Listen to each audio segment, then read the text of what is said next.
page I saw a group of Muslims with a Ganesh motif celebrating Ganesh himself. This is not only restricted to people like us. The world all over is embracing Hinduism. The world all over is embracing our tradition. So when you see that tilak on the forehead, it's the sacred mark, a mark of peace and serenity.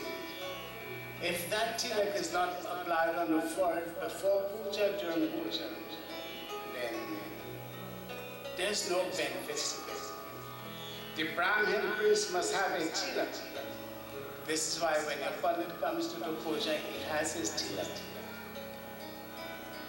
I don't forget to wear my tilak, because that is essential in the performance of the puja and the success of the puja. So the Brahmin priests have a tilak when performing prayers, tarapan and other ceremonies. If you offer tarapan for ancestors, that mark must adorn your forehead. You see. So that is the tilak that you apply. That is the soft, the sacred mark that you apply on the forehead of Lord Ganesh. So that this Quran explains. Now, which finger do you apply that singur and that tilak with? Which finger? Even the smallest of children will do that. What fingers tilak must be applied for the best results? So it is said, Anamika Shantila Prokta Madhyam Yukari Bhavi. I grew up knowing that this is the finger to put the tilak, okay? And that will never change. When the tilak is applied with the ring finger, this is the ring finger, okay? Suppose the ring finger of the right hand. So suppose you are left-handed, what will happen? Left hand can be right hand. When the tilak is applied, so when you put in the tilak for Ganesh, you will use the ring finger. So when you have to put a sindur, you will bring it upwards. You know, I have to tell you these things because very often, you see people doing the wrong things and you have to correct them. So when the tilak is applied with the ring finger, it brings peace. It brings peace. This is why Pundit will give you tilak with the ring finger. With the middle finger, it prolongs age. So I will show you the middle finger. With the middle finger, it prolongs age. With the thumb, it promotes health. So you can use this one or use this one. With the thumb, it promotes health. And with the forefinger, one attains salvation. So you see, there are different benefits when you offer tilak with the different fingers. You see, so let me keep it according to tradition. You see, this finger and this finger. Very often, Pundit will give it tilak like this. That's it, all right. This finger, so that is the tilak. The tilak, the tika or the bindi for women is applied in the center of the forehead. You see. So when the ladies wear bindi, it is in the middle of the forehead. The tika is in the middle of the forehead. Principal Shri Ganesh Bhagavan Ki Jai. So when we do Ganesh Puja, offering of the tilak for the judgment, for the Pundit and for the image, those three, that's important. So let's have a beautiful bhajan and then we will continue Shri Ganesh Puja. Jai Jai Ganapati, Jai Ganapati, Jai Ganesh, Jai Ganapati, Jai Jai Ganapati.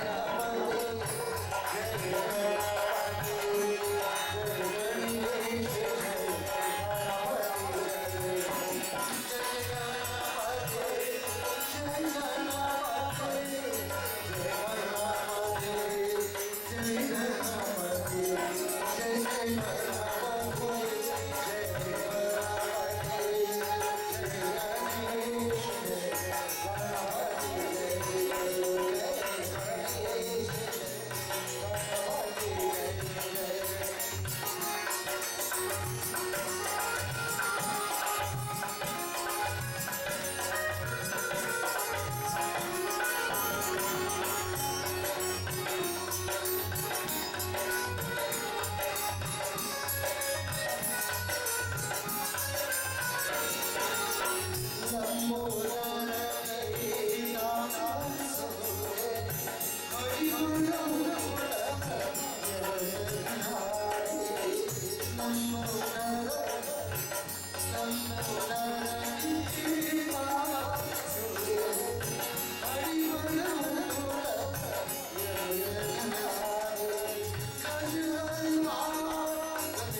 demonic age. Right? So there are many different forms of Lord Ganesh. In the 4 ages, the 4 ages according to Hinduism is Satya, Treta, Dwapar and Kali. And each one of these ages lasts for hundreds of thousands of years. Question, how old is this world?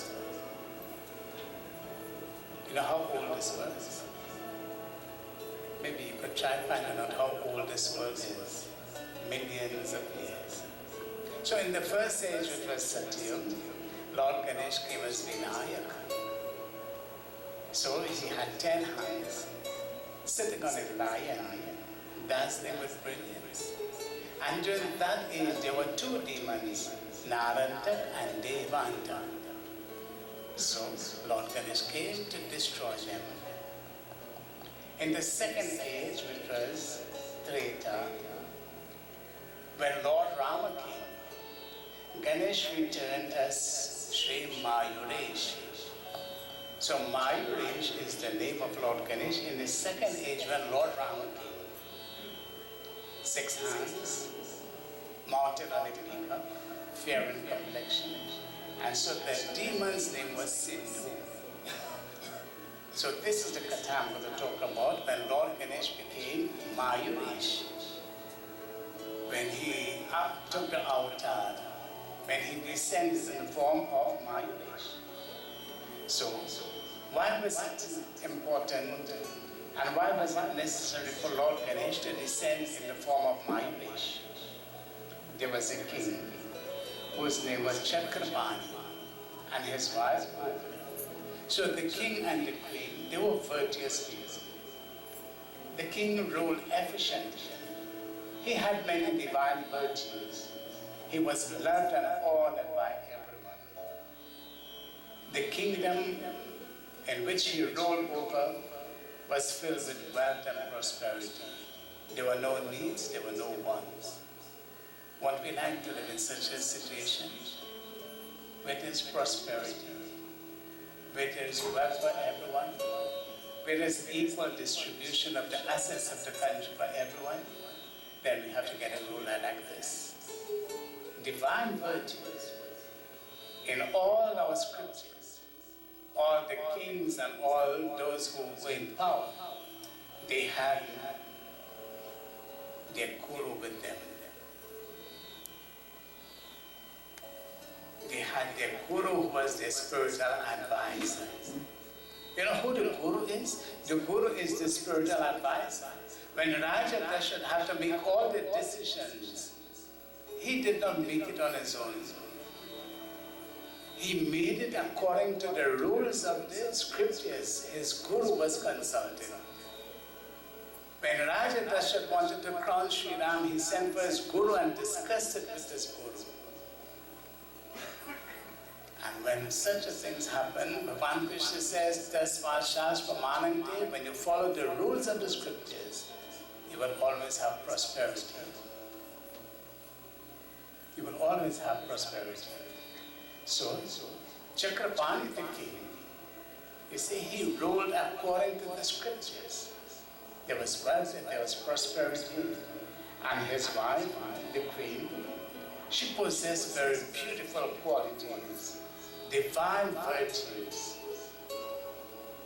And both of them possessing such qualities, there was something that was worrying them. They were not happy. They had all the material things, the wealth and all the comfort and all the luxury. So the question is, are you happy at this time in your life? You're not happy. You're sitting at the feet of Lord Ganesh and you get to learn to listen. Are you not happy? You see, when you come to Mandir, bring all your worries and offer it to Lord Ganesh. Tell him, Lord, you see, all my problems, I want you to handle them. You know what prayer is? Prayer is a conversation with God. You must tell him what happened. You must tell him what you want. Speak out to him. In the daily bhagavatam, when Pundit Sridhar used to worship that deity, he used to pray and offer his devotion to that deity. He wanted just one thing and he was not getting it. You know, he looked at it and said, "Ma, what wrong did I commit? What mistakes did I make? What sin did I commit that you're not listening to my prayer?" And he burst out in words like this, tears from his eyes. "Where did I go wrong, Ma, that you're not fulfilling my wish?" And he cried out, you know, in loud words.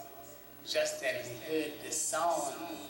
The leaves beneath the trees were moving. He was hearing the sound of anklets. Some girl was walking. When he looked, he saw nothing, he saw nobody. But he saw the leaves moving as someone was walking. Yes, the mother he cried out to, she came. She came to give him the blessings, you see. So, you know, prayer is a conversation with God.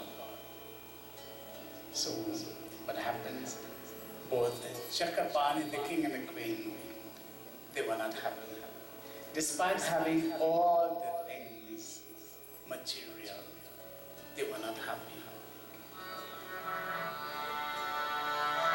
Moshakavahana modakahasta chamarakarna vilambita sutta vamana rupa maheshwara putra vighna vinayaka pada namaste Om Gajanam Bhutaganadi Sevitam Kapita Jambu Bhalasara Bhakshanam Umasutam Shoka Vinashakarakam Namami Vigneshwara Pada Pankajam. What was their problem? What is it they wanted? Every child that they were bringing in the world, the child died. Every time a child was being formed, the child died. And no matter how much they tried, they could not overcome this obstacle. All their children were dying at a tender age. They did all kinds of benevolent deeds. They gave charity. They did a lot of penance. Anything anybody told them to do, they did it. But still, every baby was dying. So they decided, the king and the queen, to go to the forest to perform austerities, to do penance. They decided to give up all of this God realization. So they handed over everything and they decided to go. They promised only when their wishes fulfilled, when they had that one child, then they will return. So they handed over everything and they departed into the forest region. But on the way, they met one of the great sages, Shaunak Muni. Shaunak Muni was one of the great sages. They prostrated at his feet. And when Shaunak Muni saw tears in their eyes, he realized all is not well with the king and the queen. Kahan ja rahe ho? Where are you going? They placed their problems at his feet. He listened attentively. Ekada Naimisharanya Rishya Saunakadaya Prapaksha Munya Sarve Sutam Paurani Kankaram Bratena Tapasakima Prapite Vanchitam Palam Tatsarva Shruta Mikshami Kathaya Swamahamuni. When you listen to the Satyanarayan Rukadha, Sri Sutaji was related. And this very same Shaunakji, he was asking all the questions. So that all the answers came at Naimisharanya. There was a time when there were no temples. No temples. So what happened there, boy? People never used to pray, right? Ekadam Naimisharanya Rishya Saunakadaya. There was a place, and there is still a place in India that is called Naimisharanya. And the sages will gather and they will sit beneath the trees and they will listen to Katha. At 88,000 sages. Yes, this is the history of Hinduism. Parampara said, this is the tradition we have inherited. So, Shaunaka Muni, he assured them, I shall take care of your dilemma.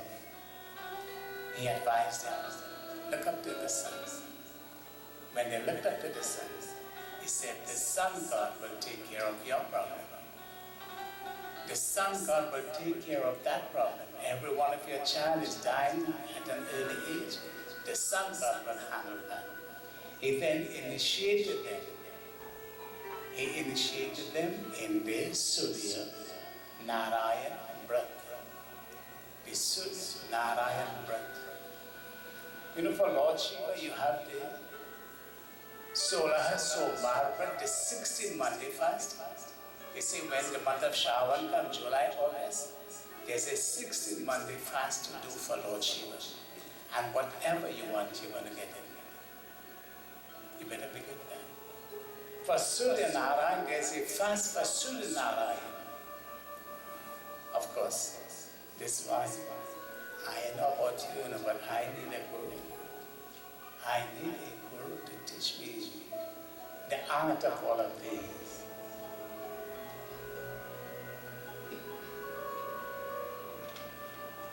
You see, a healing descended at the mere sight of my guru. A healing descended at the mere sight of my guru. Each day with him was a new experience in joy, in peace, and in wisdom each day. Never did I find him deluded or emotionally intoxicated with greed, with anger, or with human attractions. You know who uttered these words?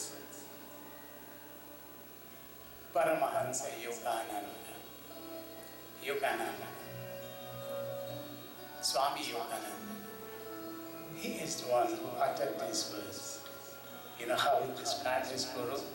Inwardly humble, outwardly unbending. See how my guru is described? Inwardly humble, outwardly unbendable.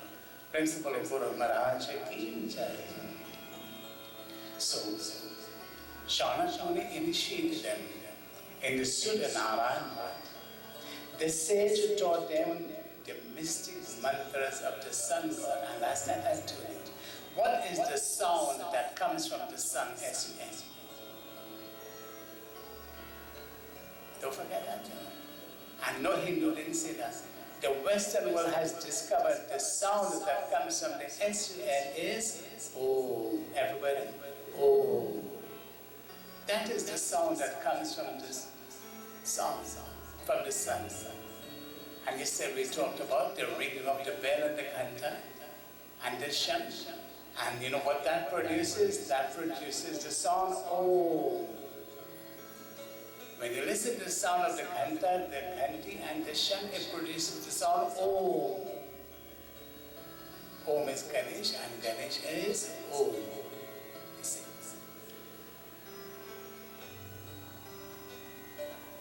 And Mr. Chandra said last night, and he spoke about all of these things. He confirmed everything that I've spoken about. He confirmed everything that I said. So he initiated them in the Surya Narayan Brat, fasting in the name of Surya. What was the problem? All the children were dying at a tender age. So he taught them 12 beautiful mantras. Om Mitraye Namaha, Om Ravaye Namaha, Om Suryaye Namaha, Om Bhanave Namaha, Om Khagaye Namaha, Om Poshane Namaha, Om Hiranyakarbhaye Namaha, Om Marichaye Namaha, Om Adityaye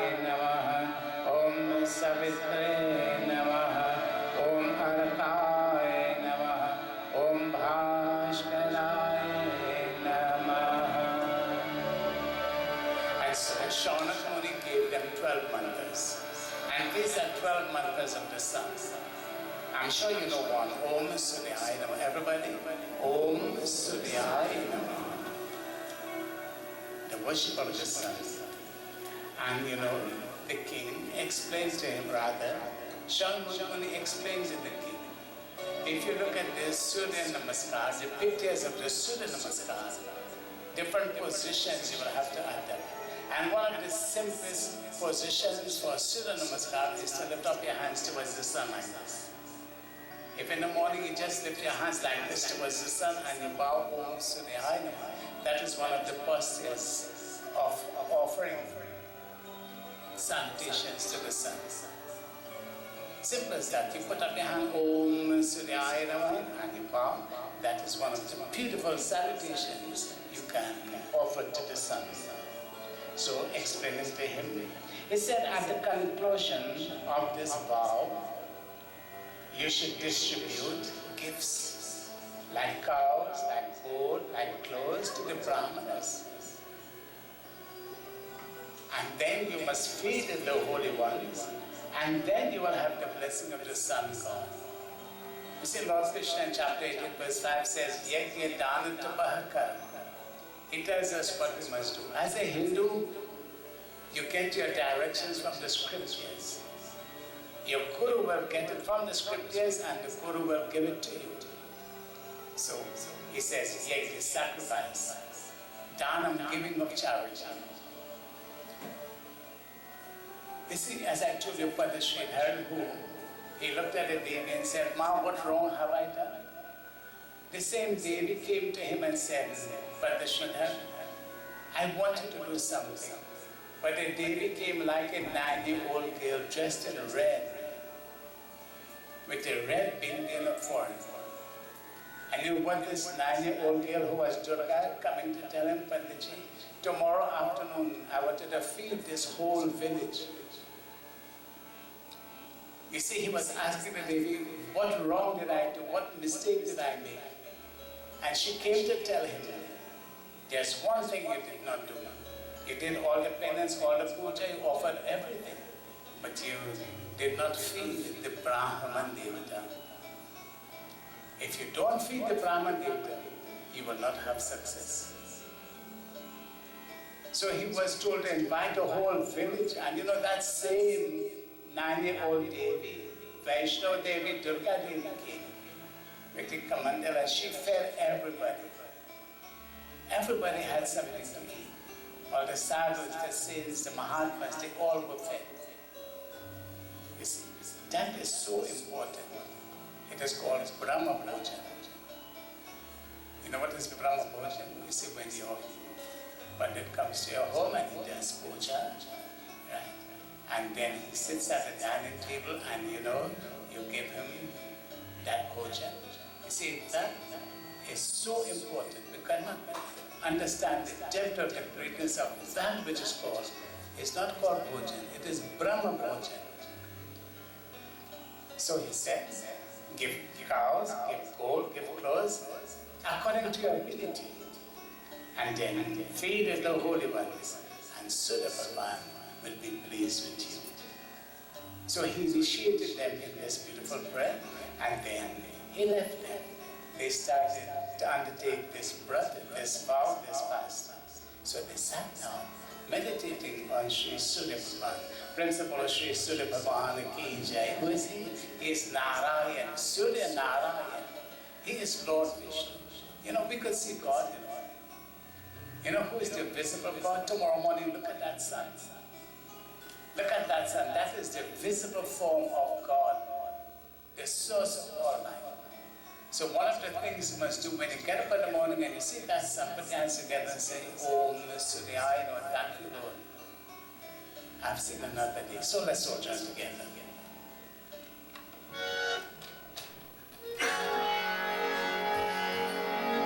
Surya Narayana